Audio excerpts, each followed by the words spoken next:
All right, everybody, away we go. And it is a hurricane storm-like wind right outside here. If the building falls apart on me during this sales training call, you know what happened here. But as usual, I'm here, and I'm excited to do the call. I love the sales training call. It's one of my favorite things to do is be in the field doing this job. It's exciting. So I want to go right after a subject that we have to deal with today, and that is, and I have it up on the board behind me, you as the influencer, what's your story, and do you know how to tell that story? I think it becomes very important to understand all of this stuff. And what I recognize is that even at the mastermind level, top producers, they forget the story. They don't remember what to say in an organized fashion, so they all default very quickly towards doing something, like I like to say, on muscle. And that just doesn't float. Right? Doesn't work. And I think when you confuse, when you're telling a story, you lose. I like that, what Donald Miller says over there at storybrand.com. I'm a fan of his simplistic formula because it is correct in what he teaches. So what I'd like to do here today is, I was hoping to get somebody in here, but it turns out it's Clara's birthday, so she's taking the day off.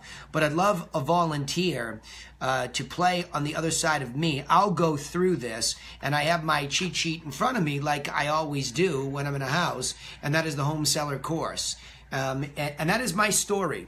And it should be your story too, to a certain extent, that I want you all to begin to say to people, I have a plan for that. I think that's really important to recognize that you have a plan, and you have to be able to articulate that plan to people, and that's how they're going to consider doing business with you, okay? So when I open up the microphones, I'm looking for a couple of people that can play opposite me, and I will be talking to them about their listing so that we go through a role play of an actual real listing presentation.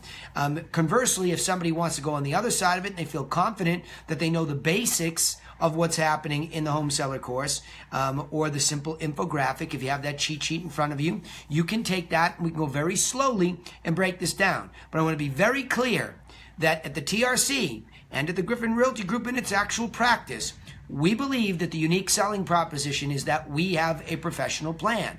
And your ability to articulate that plan in 60 seconds or 60 minutes is my goal, okay? So here we go. I'm going to open up the mics. Remember, *6 your mic if you are in a loud, busy place.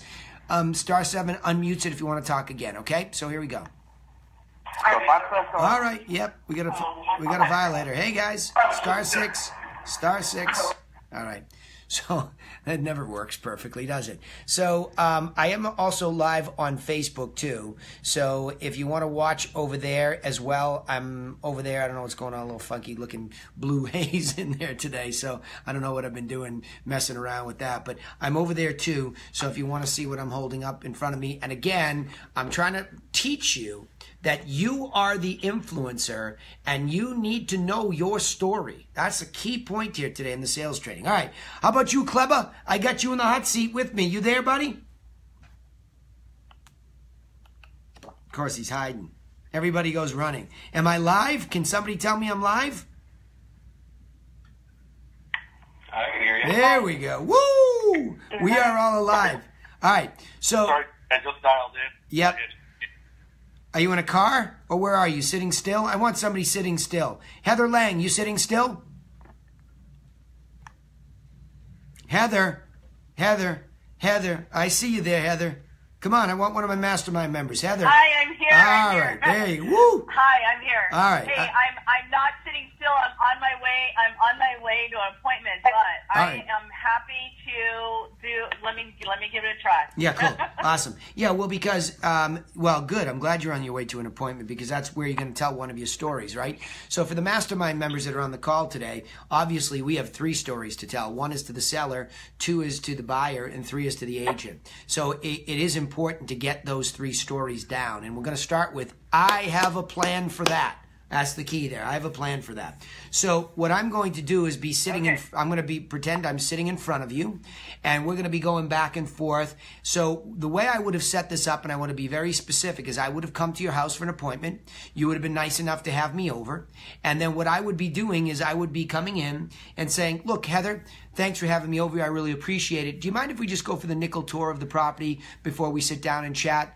And you'd say, sure, because it'd be a little awkward if you didn't. Sure. So you'd then take me over through the house. Now, what I'm looking for, and I'll get to the why I'm setting this up, because I know how to tell my story very well, but in their context. And so what I'm looking for is their context. What's most important to people is what's most important to them.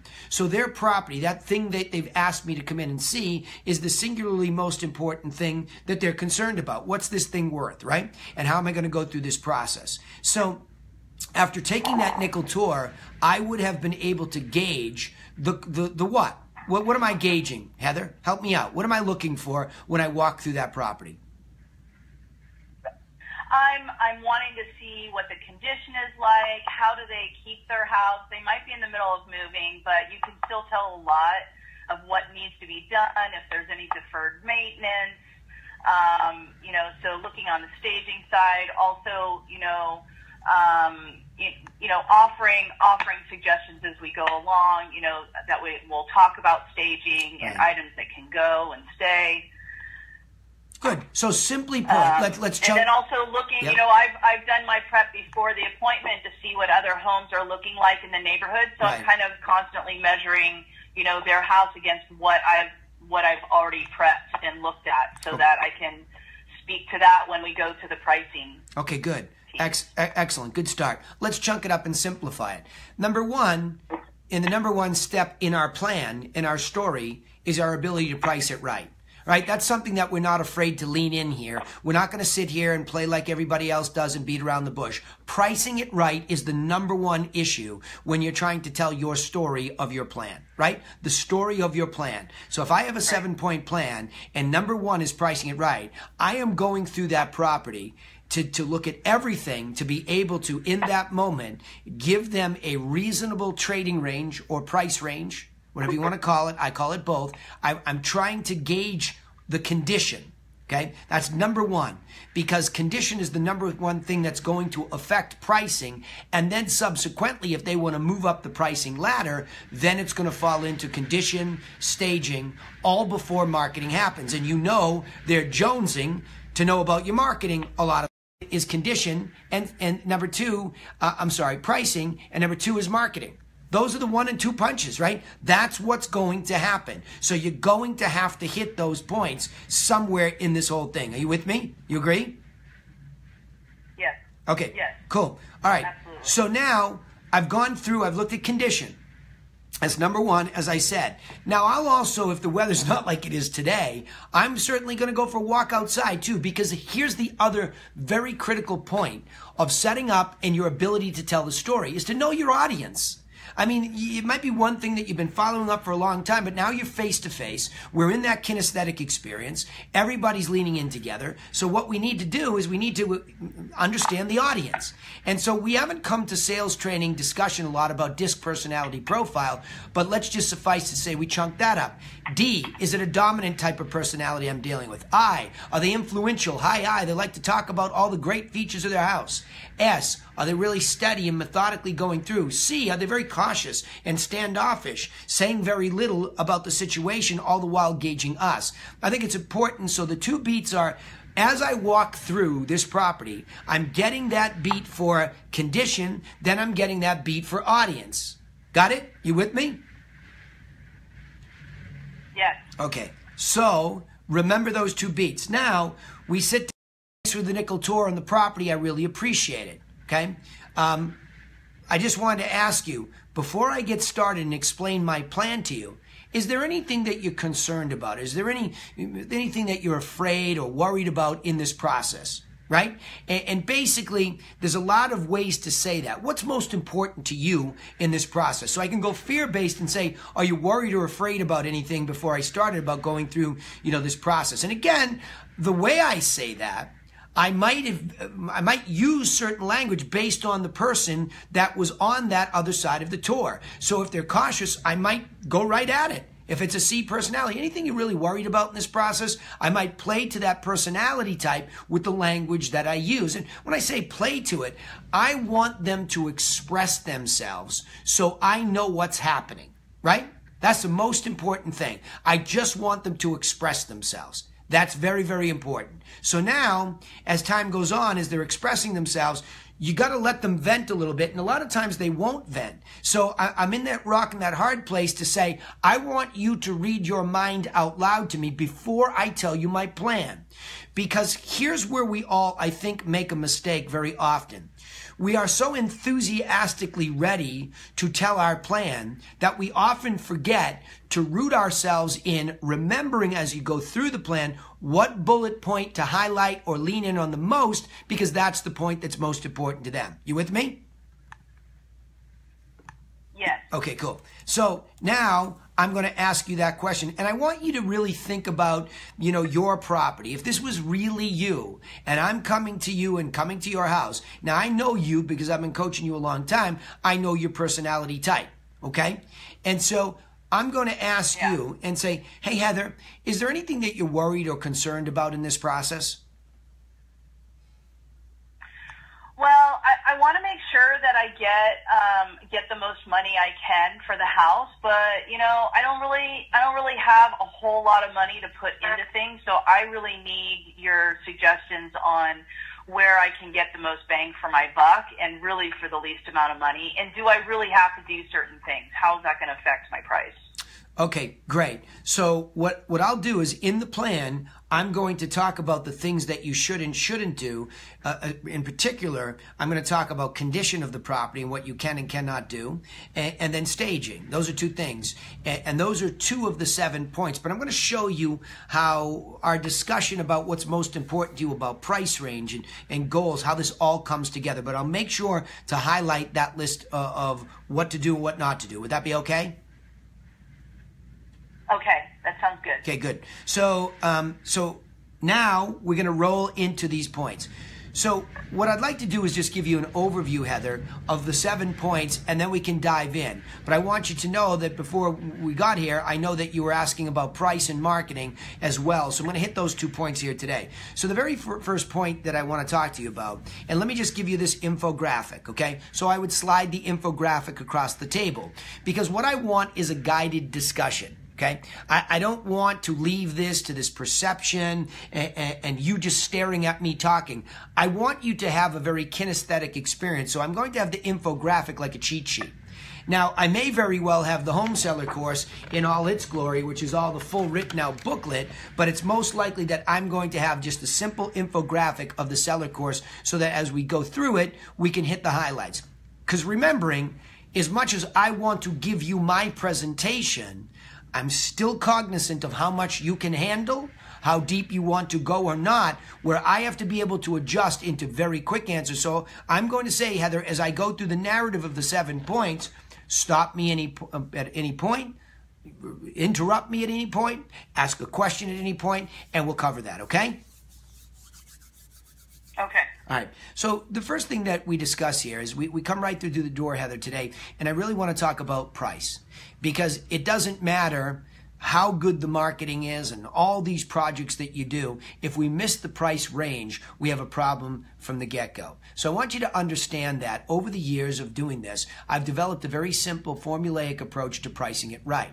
Now, before I ever came here, all that math was done. And we use all of the public math from the marketplace. And our marketplace is the multiple listing service. A lot of agents don't understand, and consumers for that matter, that there's a lot of data in there that can be extracted, and we can see how that affects your house. Now, of course, a lot of people say, I know my house is unique, and I get it. Yours is. We walk through it, and it is unique. However, there is a pricing formula that will allow me to compare apples to oranges. So when we get there, we'll be looking at how the neighborhood and its exchanging of property for dollar affects yours. And then when we get a little bit further down, if we need more evidence, we'll go out a little bit further and we'll look at houses that are more like yours. But again, a very difficult thing in our business is to price it right, because we're not selling commodities. Everything's a little bit differently. So this gets into the next point, Heather, where the number one effect on your price is the current condition. So you notice I asked you for the nickel tour, and why I wanted to go around inside and out is because I wanted to gauge the current condition of your property and be able to discuss with you whether, in my professional opinion, I believe that it's at average or above or below average condition based on the competition. Now, therein lies what you asked me at the beginning. Well, what should I do and what shouldn't I do and how is that going to affect me? So as I went through there were a couple things that I noticed that are very low to no cost items that I really suggest to everybody. If you have the tolerance to really have landscaping done, and I'm talking basic landscaping, the grass is cut, the leaves are blown out, all the flower beds are cut back in and mulched. I'm not saying that we want to spend a lot of money putting new plantings in. I'm saying we simply want to clean the palette of what happens from the outside in. Okay, because that's a conditioning thing. So when somebody drives by, which is still the old school way people do this, they make a quick judgment. Then, of course, as far as the exterior is concerned, whether there's any chipping paint, whether we need a full paint job, and you're willing to do that, or just clean up some trim, all that sort of thing. Now, the good news for you is I thought you were in relatively good shape there. I noticed a couple of spots outside with trim where I would highly recommend we walk back around later and we talk about that. I'm happy to get you pricing for that. But once we came inside, you've done a fabulous job. I mean, really, everything in here is staged beautifully, and I appreciate that you had it in that kind of condition when I came over.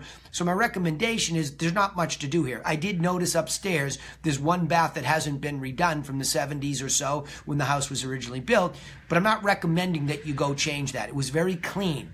I will deal with that as part of negotiation would be my recommendation. Otherwise, now I have you ripping things out that I'm just not sure are going to negatively affect the sale to begin with. So those were a couple things that I noticed. And remember, of course, a deep, thorough, professional cleaning is an act of reconditioning the property. As much as this was clean, I would recommend I get you the name of the professional clean team where they will clean where you don't even perceive it needs to be clean because it changes the whole smell and feel of the property and gets it show ready. That just ensures us that from the curb inwards, we are ready to go. Does that make sense? Are those some of the things you were worried about when it comes to condition?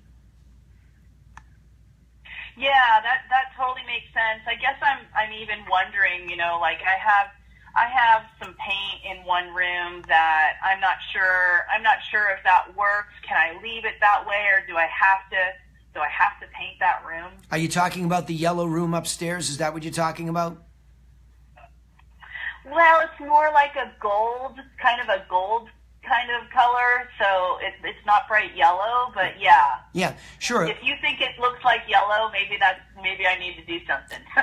Of all the rooms in the house, if there is one that's worth painting, it's that one. Only because what we're trying to do is neutralize the palate. Think about a fine meal, right? Out comes the sherbet or the sorbet so that you can neutralize the palate. We're just trying to allow somebody to see the space. And I think that anything that presents itself in a very strong fashion, and I'm drawn to it, I'm saying that if that's easy to neutralize, sure, it's worth considering. These days, the formula seems to be a light gray and white trim on all the walls. So if you're up to it, yes, that's one thing I would recommend. It'll also show better when we go to take the professional pictures, what I'll get into in a minute there. Was there anything else besides that? Okay.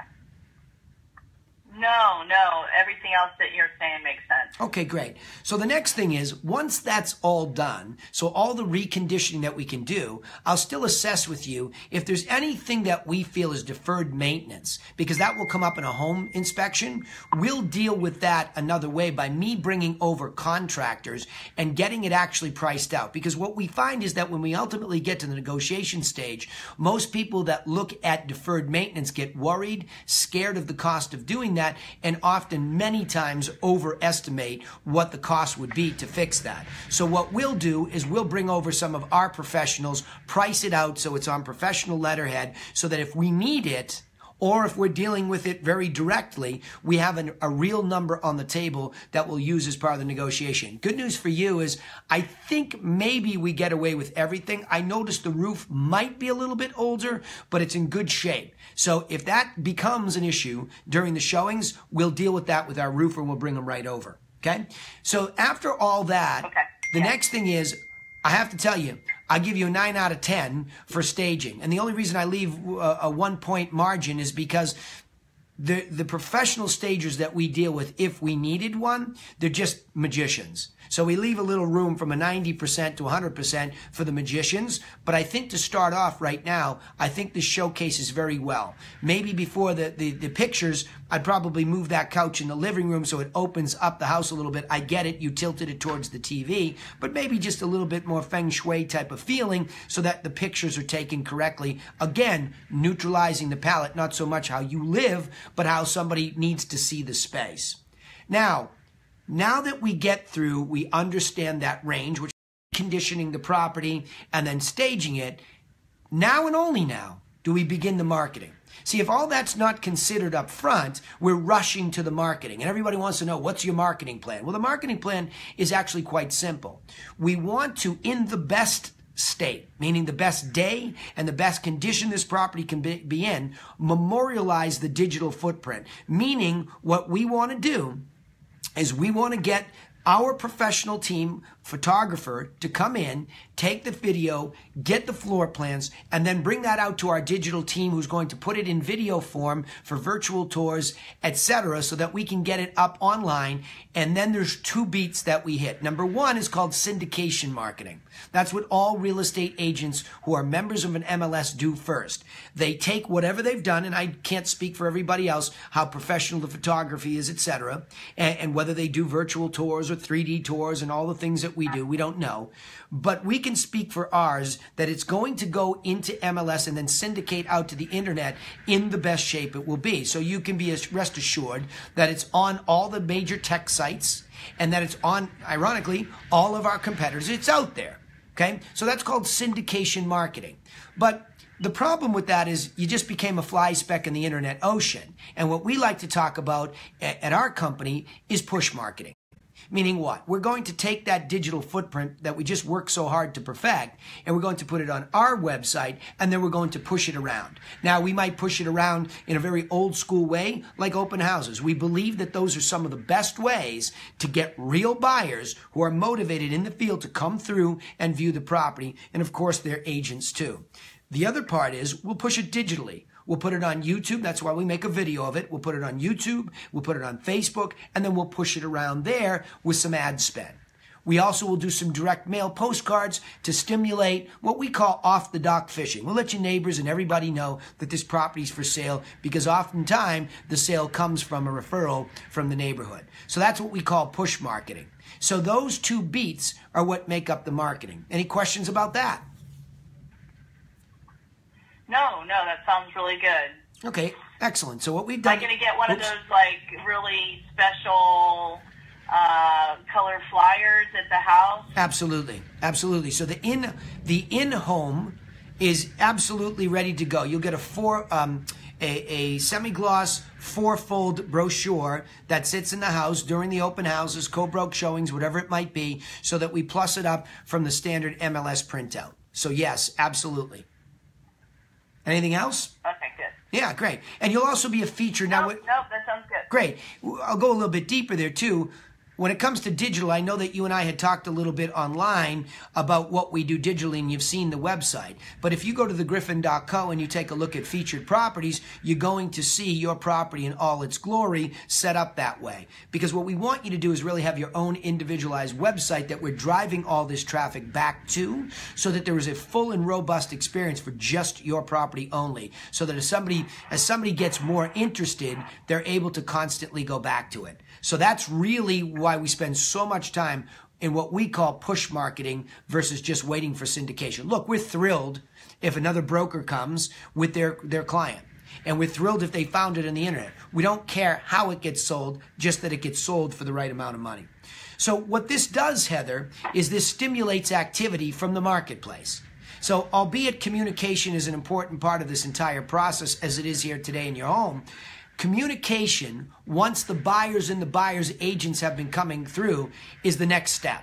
In other words, that's where the market-making activity begins. That's where we'll be soliciting that feedback from the agents and what their buyers had to say. And of course, any direct buyers through open houses, direct showings, etc. We want to know what they think. because that's the opinion that matters most. Tonight, you and I can sit down and we can agree to all this and we can launch it, and it's fabulous and it's pragmatic right up until something doesn't go our way. And we lean in on those moments, Heather. We want you to know that when we get harsh or negative feedback or positive, we'll share that. But the only positive feedback we're looking for is when it's good enough to solicit an offer from that person. If not, I'd rather pay attention to the critique, because that's the marketplace speaking. And if we get some negative communication about things that we can change, then we're going to come back to you and say, hey, you know what? We missed this on conditioning. It turns out it is hurting the sale. We do think you should do this item. So we'll be able to adjust in real time. But you'll always know from us what's going on in that marketplace. We're not going to ask you to wait 30 days worth of silence before we decide to give you a report. If we have substantial feedback in the moment, and in fact, we leverage a company called Showing Time that's going to survey all of the folks that see the property so that in a very, I guess, open, and sometimes it gets harsh, in an open way, they can communicate their true thoughts about it. Any thoughts about that? Questions? So how long does it take to really understand or know, like, if I'm going to have to really deal with that roof? How am I, Yeah. Do I need to do it before I bring the house to market? Or how am I going to know if that's really an issue? It's a great question. Do you want to do it? No. Okay, good. Oh, good, because that's what matters most to me. I mean, obviously a brand new roof is a brand new roof, but it's not leaking. It's just a little bit older. And so what I would say is I'm just going to take the product to market as is, and I'm going to wait for a response there. Since you don't want to do it, but we do believe maybe it's an issue, why don't I just do this, since it sounds like you're a little worried about it. I'm going to immediately, when we're done here, call my contractor. In fact, why don't I just text him right now? And I'm going to tell him I want him to come by the address and take a look at it. His name is Richie, so he'll be by to do it. So why don't I just text him here? And by the way, Heather, I would really do that right then. Because what you're demonstrating is action right then and there. That you're there to solve any problems, cover any wall, and I do this very regularly in the house. But let me keep the momentum going here. So Heather, what we would do is if we're getting that feedback during showings, we definitely want to address it. But I think most likely you'll get a home inspector who will come in and he'll just simply state to the buyer during the home inspection that the roof is not brand new, because it's not. You got about 10 years, 12 years into the thing. It looks okay. He's just going to state that it's not new. That's all. And if they're not asking for anything, then it's not an issue in negotiation. Okay? So we'll deal with that and anything else that comes up during that process. Now, ultimately, once this all works and communication is working and we see positivity, then we're going to talk about, okay, look we've got a couple people coming back for second showings. That would tell you we're getting closer to the next stage of negotiation, right? We have a lot of showings going into the weekend. We had a big turnout at the open house. Those are all things that I'm looking for as a market maker. I need activity. I need flow. Now, of course, in the perfect world, if I get at least 2 serious people, I have enough to really create a competitive environment. If it's really a slow drip or worse, we can hear tumbleweeds and nobody's coming and there's no communication, we have a problem, and it's most likely we cheated too high in the price range, okay? But ultimately, we're going to get an offer. And what I'm going to show you tonight with this Pricing It Right formula is I'm going to show you that I am all ready tonight to negotiate a deal for you down the road using math. We will never leave you to the point where everybody's guessing and we're simply hoping that a number comes in at the right spot for you. We're going to base it in true math, and we're going to transparently use that if the buyers come in too low. Because we're going to make the case for you that tonight we're in a reasonable range and we know the product well. Okay? So I'm going to go over that in a second, but ultimately what that will lead to is a closing. Now, I just want to say, is there any worry, because I know you were moving out of state, any worry about the closing process itself and the timing of all this? Well, I want to be able to start packing right away. When can I start packing, and then can I deal with paperwork while I'm out of town? How does that work? Yeah, fabulous. Number one, if I think we're in an understanding here tonight and I think we're in a reasonable range to start, I would say start packing now anything that is not a significant piece of the staging of this property. I would say start getting rid of everything you're not taking with you now and minimizing. It's just a great first step because I have all the confidence in the world that this house is going to be sold relatively quickly. Okay. But as far as being able to sign out of town, absolutely. In fact, what we would do is one of two things. We would set you up with our closing attorney so that you could have a power of attorney all set up. You probably have to prepare a deed prior to that, or at least get it started. But absolutely, you can sign documentation while you're away. There's no problem. We'll send it back and forth FedEx. So we can handle that. We do it all the time. So the closing process, that's why I asked about it, is the final beat in the 7 steps, right? So let me just reiterate this. Number 1, we want to take a look at the pricing at right range next.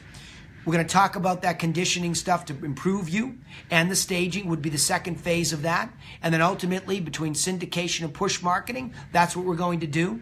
Then that's going to cause me to be in the marketplace, communicating with buyers and their representatives. And ultimately, that will lead to a negotiation that we will have already prepared for tonight so that you're protected there. And then we'll make sure we cross all the T's and dot the I's so this goes as smoothly as possible in the closing.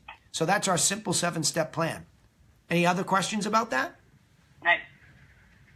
Well, yeah, like now I just really want to know where you think I should price my house. Okay, excellent. Good segue, because that is stage number 1, so we're going to take very specific action. Now, what you can't see, but this is a great illustration. Okay, hey, Danny. Yeah, go. Danny, I'm gonna have to hop off in just a minute. Yeah, here, go. I need to get ready for my appointment that I need to go to in a couple minutes. Go. You did a great job. Thank you for playing along, because I'll segue into this next. But you know, Aida's on the line. She could pick up. Aida, you just got tossed under the bus. I love it. Aida, are you there? Yeah. Don't you love her, huh? Nothing like. Go for it. Yeah. Yeah. Well, Aida, it's pretty easy. She's a trooper. Yeah. It's pretty easy because really what's next, it's a training moment, and I can't deep dive into how I price it right on an audio call. I certainly could talk about this, but suffice to say, this is a critical step right here. Because now that you've gone through and you've given the story of this professional plan, and I want to reiterate what I just did. I walked through, and again, for those of you that are on Facebook, you can see that the home seller course was next to me. I had it open so that I could even cheat myself to make sure I was following this up, right? So even right there, I had all of the 7 points there that I was cheating to. Because even as a veteran of 20 years of doing this, what I'm trying to make sure is that I'm not going to go off track myself. And you notice that when I felt like I had taken a long beat on one of the bullet points, I went back and asked her, any questions about that? So again, the tennis match here, don't talk at them for a long time without engaging them, because people will tend to support what they help create. And if they help create the conversation, they're supportive of it. So, and again, some people will give you very little. You'll ask a question, any questions about that? Nope.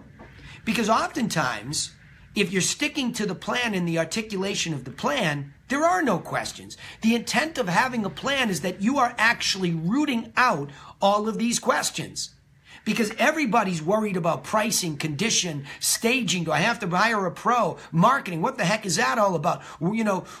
Is anybody going to talk to me? How will I know what's going on? Are you going to call, before you show it? These are all universal worries and challenges, and frequently asked questions for that matter. All of these.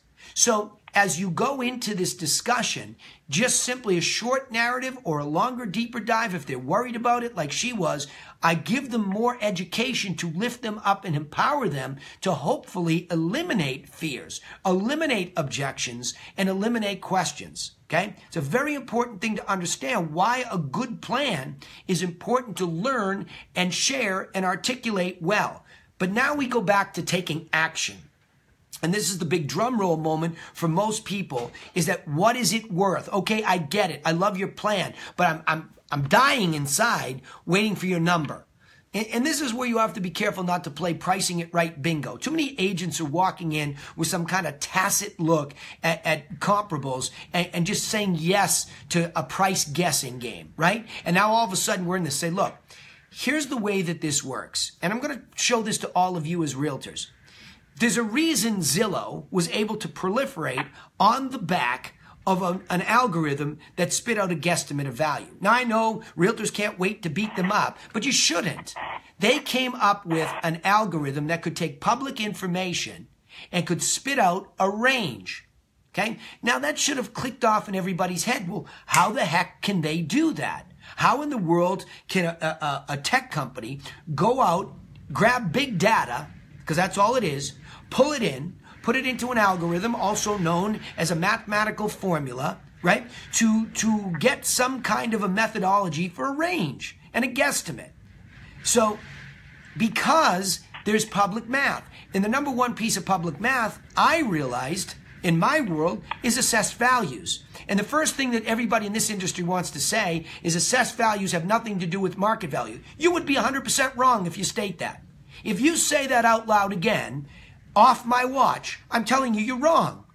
Because you just have never been educated about the difference between lagging indicators, lead indicators. They're all indicators of value.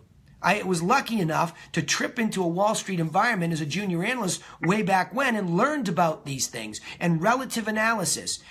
An assessing department in California is the wackiest place in the world. So I throw out to my Californians a note of caution. You really do have a screwed up assessment situation there. So you'll have to work a little bit harder. But again, the way that you look at value is assessed values lag market value.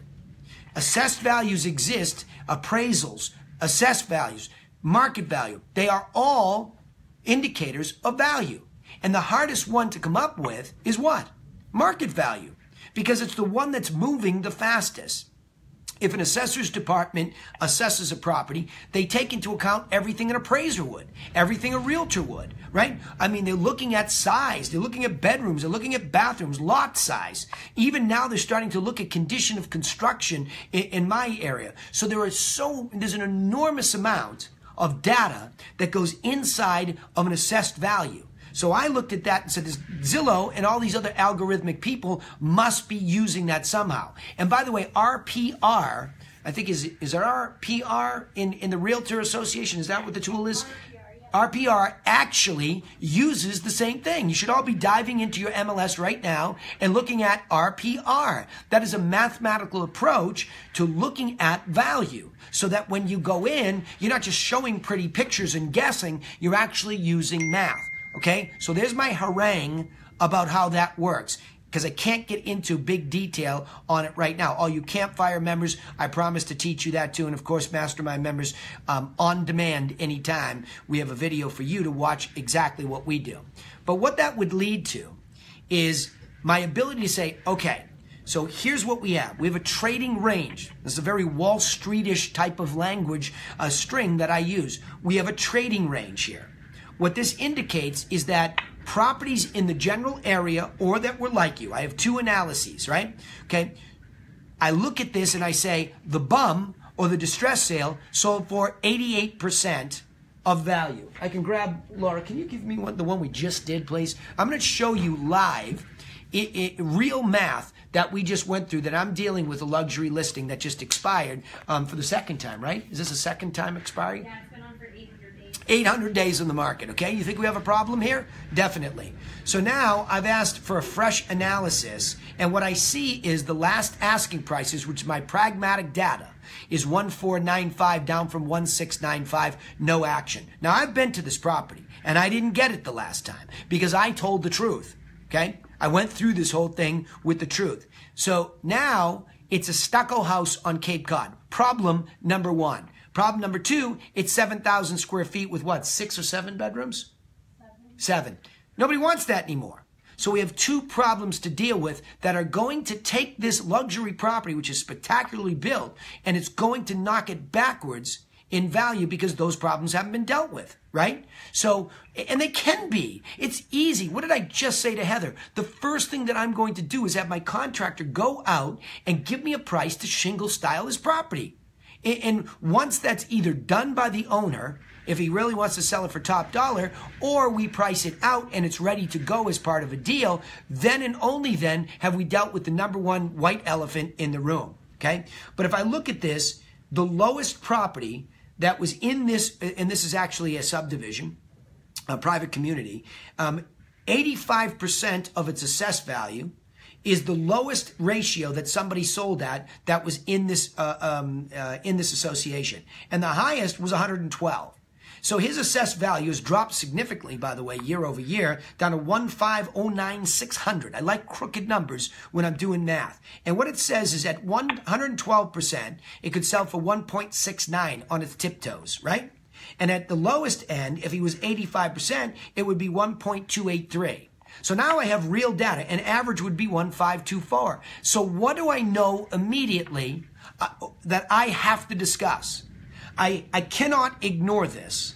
And now I have to go out and look at other absolute sales. So I have all this data that I have to discuss at the table with Heather in her example or anybody else, okay? So I'm going to leave it at that. I'm going to open it up to Q&A because I wanted to get this recorded today about what a real listing presentation is based around your story. Your story is you have a clear plan. And the more that you demonstrate it, Patrick, give me the word. What am I demonstrating here? You came up with it yesterday too. Tell me what I got here on the table, right? What did I just do? I acted. You demonstrated that you're a professional real estate agent. You hear that, everybody? I demonstrated a live dramatic demonstration that I am a professional real estate agent. That doesn't mean that real estate agents that don't have a plan are not. It doesn't mean that all of them are not professional people. But the difference is I study this. I understand the importance of a plan being delivered to the lister, right?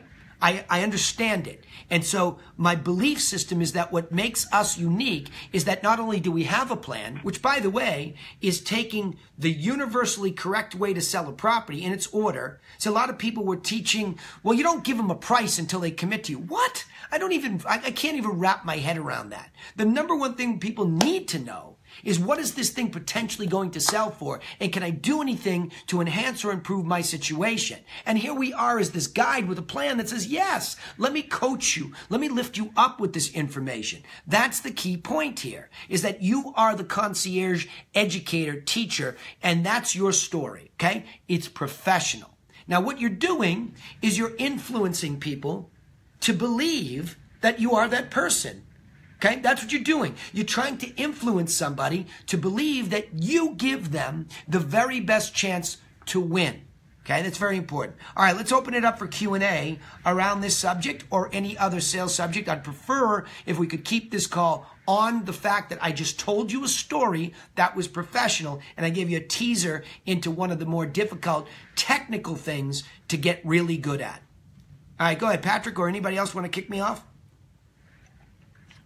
Well, sure. I mean, we had an office meeting last week where we talked about the kind of conversations that you have with buyers that come into your open house. We kind of started that off by saying, okay, the best way to engage somebody is just to ask them really open-ended questions. Things like, what kind of house are you looking for? Oh, yeah. Okay, great. That's cool. Are you working with a real estate agent right now, or are you just kind of looking around by yourself? And then just sit back, listen, and let them talk and engage them that way. Is that kind of in line with how you approach things, Danny? Absolutely. Let's go to open houses because I think it's one of the, well, by the way, I think an open house is one of the greatest places to be able to tell this story to a potential lister. What do we know about open houses? Let's just start with the fact. Why would you ever be, I mean, again, what do I have? I have two of them, and if you looked out the window, there's a monsoon going on, and I did not cancel them. My clients ask me, do you want to cancel? I said, nah, I don't know. I think it'll die down. And oftentimes, like Kate last week, had a bunch of people come through, or a couple of weeks ago, on a rainy day. People don't have anything better to do, and they're serious, and they're out there like, hey, let's go to this open house. So there's a big reason to be in an open house for all of us. we can actually share this story if it's appropriate. I want to set that stage based on Patrick's question. The next thing is, how do you set that stage without being obnoxious and gratuitous? You are professional. So what does it look like the minute they hit the door with everything that you have laid out? And some of you ladies are just tremendous at this. You have this sense of design or interior decorating, even with your brochures and everything that you have laid out. For me, I act like a maitre d'. I'm going to position myself as close to the entry door as possible. I'm going to have an intake form that looks professional with our logo, has some very simple, professional questions on it that they can fill out. So it's a prospecting sheet, not lead, prospect. And these are real people. Now, this is my open house. This is my client's open house. So a lot of you get intimidated by this. You want to control that front desk like a maitre d'. People just don't walk into your restaurant and sit down, do they? So the first thing that you say is, look, hey, thanks for coming to the open house. I appreciate it. The seller has asked that I have everybody sign in. So if you wouldn't mind, sign-in sheet is right here. And then there's a feature sheet right next to that. I hardly ever get objections to that. Now, sometimes I'll get the, oh, geez, I just kind of want to run through, I was just kidding. No problem. I'll let that slide, right? Because that is true. A lot of people are just coming in, and I don't want to overly intimidate them if I feel that that's a legitimate situation, okay? Then, hey, Danny. Yeah, go ahead, Pat. Can I segue here really quick? Come on. As I'm hearing you go over this, I'm actually thinking about, the conversation that's been going through my head for the last several days that we've been talking about on the last couple of coaching calls. Yep. And it seems like, and correct me if I'm wrong here, you can use these same kind of techniques that you would have with a buyer at an open house that you would use with anybody that you come across anywhere. Bingo. Like, let's just say you're at a cocktail party and you overhear somebody talking real estate. Oh, hey, what kind of house are you looking for? Oh, yeah? Are you working with an agent? Bingo. It's identical, Pat. Just using these skills right here that you would take at an open house, I think you could just pick those up and take them wherever you go in the world in your own sphere. That's exactly what the point was all week, and thank you for solidifying it, okay? I've just been trying to say all week long to the agents especially that, look, if you know your core 3 stories, it's then an anywhere thing. And what we did on the mastermind yesterday, relating it back to that for the mastermind members, not that it doesn't relate to everybody in the call, is that I said, okay, so now that you know your story about your listing plan, your buyer plan, or if you're recruiting your agent plan, if you know those bullet pointed stories inside and out, who cares what venue you're going to give them in? You should be able, that's the media choice, right? And so, Patrick, how it relates back to marketing, like we were doing yesterday, you now just make the choices. Where is it most effectively told? So why is open house on the table here? Because a story is, in our industry, is highly effectively told month after month, year after year in open houses. Why?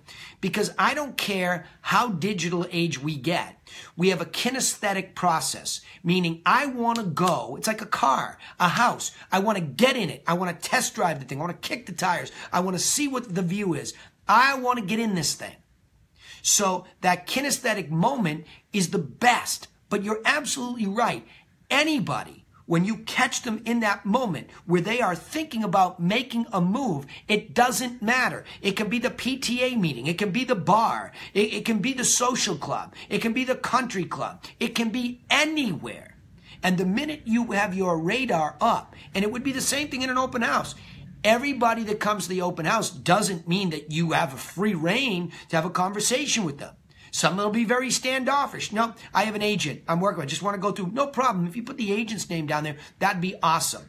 I want to now go back to that agent and say, hey, you had somebody hot through my house. Just want to give you a heads up. Anything we can do? Right?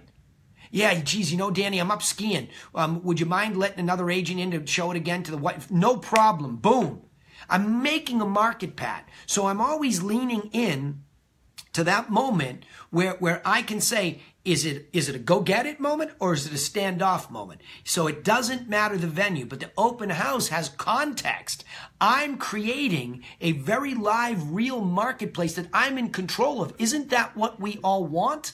Don't we want to be in front of potential buyers and sellers? And yet we'll kill ourselves talking about leads, But God forbid should we spend any time talking about the real marketplace, which is best created and fastest created for every new agent. Borrow a darn open house and know the stories that you're going to tell them. Right, Pat? Yes, sir. Cool. Awesome. And you know, Danny, I'm using your open house sign-in sheet, and I've kind of segued into sharing with them, of course, the 6-point strategic plan if they have a home to sell. I give them the 7-point strategic plan with the booklet. Right. But you know what, it just made me think about, you know what, the sellers would like you to sign in, and the reason why is because they want to know, you know, that you were here. And I don't know. I mean, I'm just thinking of words that I can say for them to palette that down so that they don't think that they're just going to be bombarded by emails. That this is an opportunity for them to be able to let the sellers know that you were actually in the house, that I can convey that to them, and it's important to the seller. I think something of that nature. I think that's. But I think yeah. it is important not just to say because you sign in, but to Yeah. say because. What's the because? Yeah, I think you. I think you had. Like I had my first open house. I've had sign-in sheets, but generally when I'm speaking with people, I take down all their information. Yeah. I put it in my phone, and this is another nice way of doing it. However, what I did was I had some of my agents put in their information so that when the people sign in, that they know that they're to fill in all those blanks. Because when I first gave it to them, and I just said this, you know, basically the basic thing about the sellers would like you to sign in. They want to know that you were here looking at their home. I got 5, 6 people, and all the information was erroneous. That was wrong, except for one, and that was somebody that I spoke to. So you're not always going to get everybody to put in the right stuff. Yeah. But what I did was I lead it off with writing in how I wanted them to fill it out, so that when they look, you know, and they're the second one down the sheet, they'll, you know, because everybody said, oh, where did you see the open house? Everybody put Redfin, and I noticed everybody from the top to the bottom said Redfin. Yeah. So, you know. Yeah. Okay, so let's go. I'm just trying to tweak things, you know, make them a little bit better, progressively better every time I do it. Absolutely. So to encourage them to put in the correct information. That's right. Well, I like what you're asking. I think it's relatively easy to answer to at least start. And then I think you could test a lot of things. Yeah. The sellers asked if everybody could sign in, they'd appreciate it so they know who went through their house. Period. I mean, because that's a very legitimate request. I mean, really, if I'm the seller, and look at, by the way, this is ironic. One of the biggest complaints I get when I go into an expired, I just listed an expired property, is I know it sounds like an old adage, poor communication. I have no idea what went on. Well, who picked the price? Well, she did. Really? Did you have any methodology? No. Because you're not far off, but you're about 20 grand off, and that's killing you, I think, because here's the math that tells you so. Beat number 1. Beat number 2 is, well, what happened? Was there any traffic? I don't know. You're kidding. Well, I think there was some showings. Great. Any feedback from those showings? So it's staggering to me how easy it is to close the gap on this absolute terrible performance to at least average, right? So I do think it's legitimate to say the sellers are asking that everybody sign in so they know who went through their house. Like, unless you're a thief, I mean, even if you give me a fake number, okay, great. For you and I, Gail, that's the act of prospecting. There are the 5 that said, I don't really want you to ever contact me, so I'm going to give you some BS, and so I can just still see the house. Wonderful. No problem. That's vetting. So that still works for you, right? I don't know that there's anything you could say to really change them over from that, Gail, unless you engage them. And let's say 6 people go through. Now, like Patrick said, because Patrick asked me a question I want to still get back to. You know, what do you say to these people once they get going? Well, once they've signed in, now everybody's shoulders come down a little bit. Hey, you looking for yourselves? Yeah, how's it going? You look at a couple today? Oh, really? Where you moving from? Now I engage them in normal conversation, normal human conversation. How's it going? It's like sitting there at a social club, but we happen to be in the house. Yeah, this house has a lot of great features. You check out, make sure when you're walking through the property, I don't want to stand right on top of you while you're doing it, but I'm here for questions, but make sure you walk down there by the water and you at least look out over it. It's spectacular. You're not going to believe that view. So I'm going to point to a couple of things that I think are highlights, the features that give benefit to living in this property. So now I'm in this engagement. Now they're going to get to be a little bit more trusting. And they're going to hear, again, Patrick, my professionalism and the way that I handle them. I'm not pressuring them. I'm not asking them crazy questions, and I'm not leaning on them. I'm really just playing, again, same thing. What kind of personality do I have? Like, I had these people that came through with an agent, like, I've seen them before. They don't shake hands with anybody. Okay, you talk about the craziest two high C's I've ever met. Oh, been waving across the room and they don't want to shake hands. Everybody's going to get a disease. Awesome. You know what I did? I just stepped right back into the middle of the house and I said nothing the entire time. And they gave me their high C wave on the way out the door. And that's the best I can do, Gail, right? Because that's all the situation allowed for. Yeah. So I wrote out exactly what I do in an open house, and I always shake their hand. And with a nice firm handshake, no fist shake, and then say my name, and that prompts them to say theirs. If they don't, then I ask them their name, because I usually say Gail Rossetti, and they'll say Joe Blow or whatever.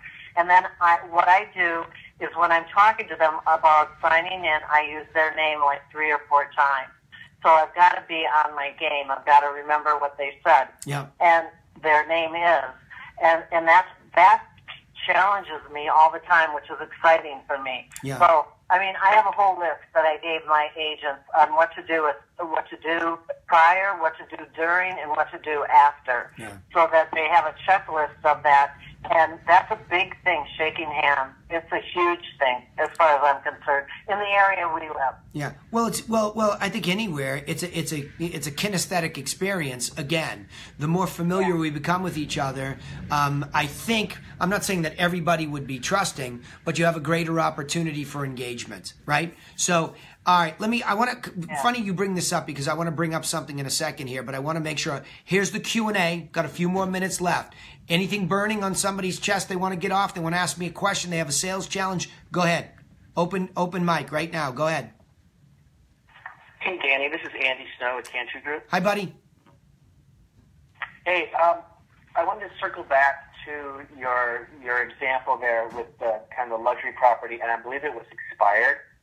And my question is, I'm approaching an expired luxury property, and I wanted to, obviously I'm going to put together a market analysis, but I'm wondering, like, to what depth I need to go to with this market analysis, because it's in the 5+ range. Yeah. Okay. So what I would say is in depth as far as you have to go. So have you spoken to this person? No, I was going to do the market analysis and then send that off to them, snail mail, and then circle back about a week later to make sure they have it in hand. Okay. And use that as the prompt for the discussion. Okay, not a bad idea, but you want to move quicker than this, okay? So here's what I would say. On an expired listing, our formula is to make sure we get our best stuff in their hands as fast as possible, because I do believe that the information changes the whole paradigm. But I wouldn't, it's a great question. The timing is perfect. Here's why. We just went through a 7-bullet point plan, didn't we? Right? So we laid it all out. Right. So what they need is that plan. What they want is to possibly, if they're still interested in listing, what they want is to know what went wrong with pricing to a certain extent, whether they say it or not. So the 2 beats that we want to have in that package are comparables that sold. I'm not going to give them a full-blown analysis. That requires me.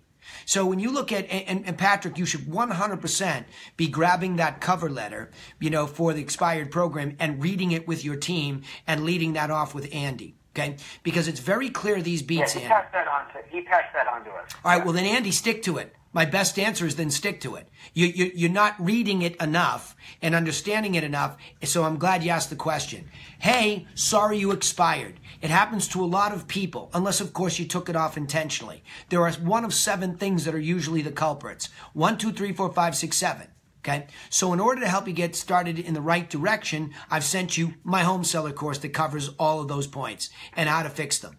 Number two, I've sent you a starter package for a comparable market analysis, but of course, a deeper one requires me to talk about your property or better yet, visit it. So the third part of this is I'm happy to either talk to you on the phone or come over.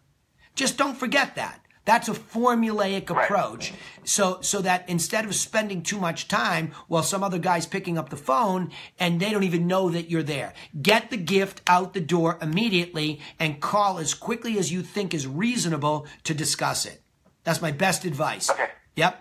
Because a full-blown analysis, yeah, you're welcome. But the full-blown analysis, that doesn't take place until you're in the house because that requires your interpretation. That's why the call to action is, hey, look, here's some stuff to start you, but I recognize that you don't do this every day. And I recognize that I'm the professional. So I recognize that you'll need me. So I'm including a free, no obligation review of all this with you. You do it by phone or in the house is the best part. So get going. Don't wait. Okay. The deep dive, you're right. So now I understand your question.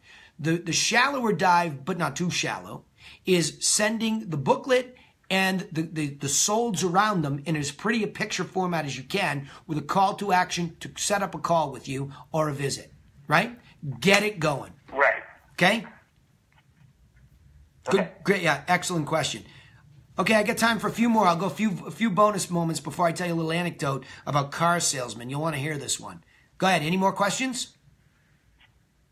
Danny, this is Leslie. Hi, Leslie.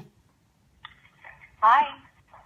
So I've been calling older expireds because when I call the brand new expireds, oh my God, people are just flipping out because they're getting so many calls. Okay, and you want to know how to be different. Well, they're just like so overwhelmed when I call them.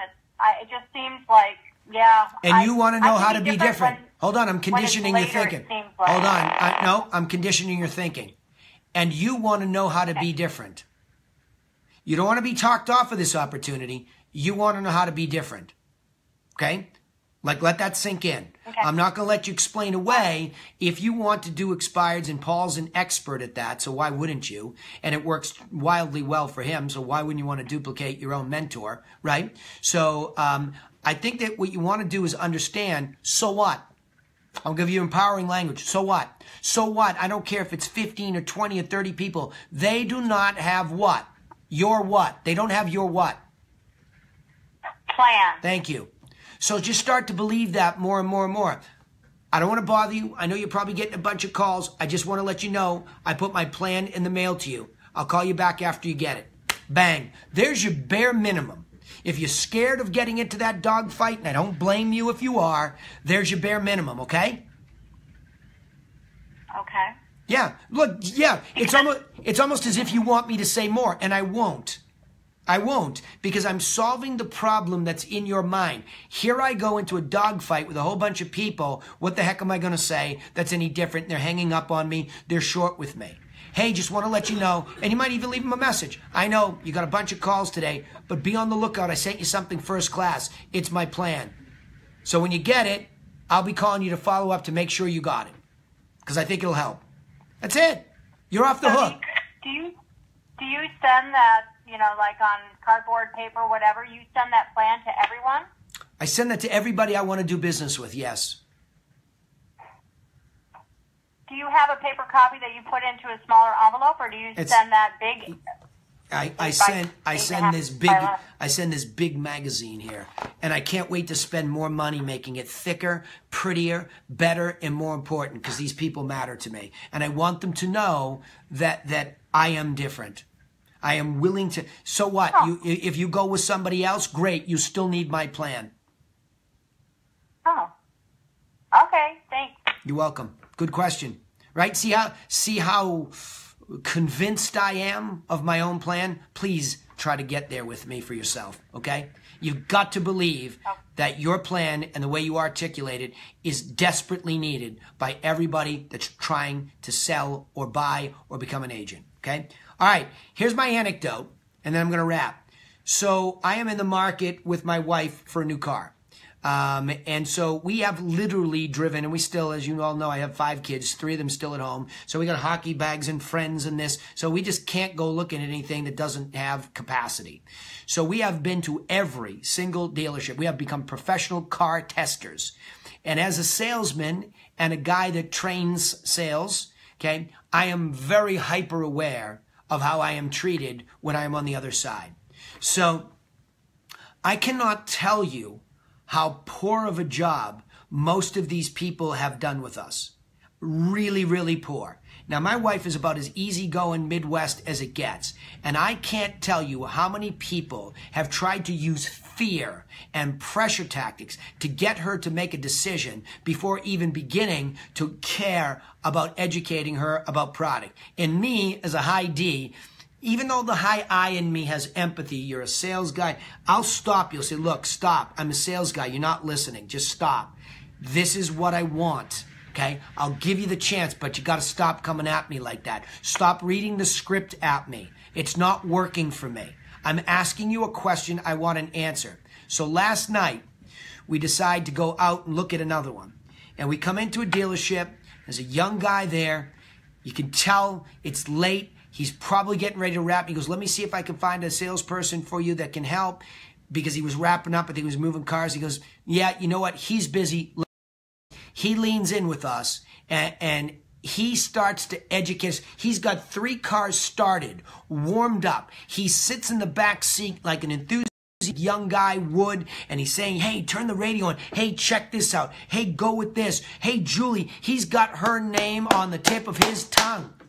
And he is making us feel like we are having fun together and we're just enjoying it. There is zero pressure. He's giving us the truth. And I'm telling you, I said to him, you give me, I want your manager's card. You are the first guy that has absolutely gone out of his way and detached from the outcome. Okay?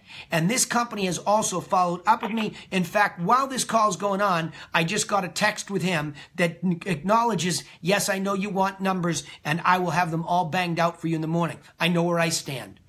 So the follow-up has also been good. And yeah, exactly. Don't worry. That's next, clubs. Right? So 100%, a 5-star sales guy, because he's detached from the outcome and he's empowering us and he's listening to what's most important to us, okay? And he's trying to fit the suit for us. That's it. That's my anecdote. Be on the lookout for people who do that and those that don't, and you can find your own rhythm. But when you have a plan for somebody and you are detached, give it to your best competitor, Leslie. How about that? Put it in their hands and say, you know what? Here it is. I just did that. A fellow agent down the street, I gave her my analysis of her listing to verify what she was thinking, to give a second opinion that she can use to help her get a listing reduced and sold. Okay? I gave it to her. And that's not the first time that I've done that. So I don't really care if you live right next to me as a competitor. I am going to give you help. That's how detached I am from the outcome. You've got to live your life that way, and it comes back in droves, believe me. All right, enough of me. You guys and gals, get out there, practice this stuff. But remember, I have a plan for that as your opening line. Get in those open houses. It's the fastest path to real conversations. See you guys on the other side. See you next week. Have a great weekend. Take care. Thanks for participating.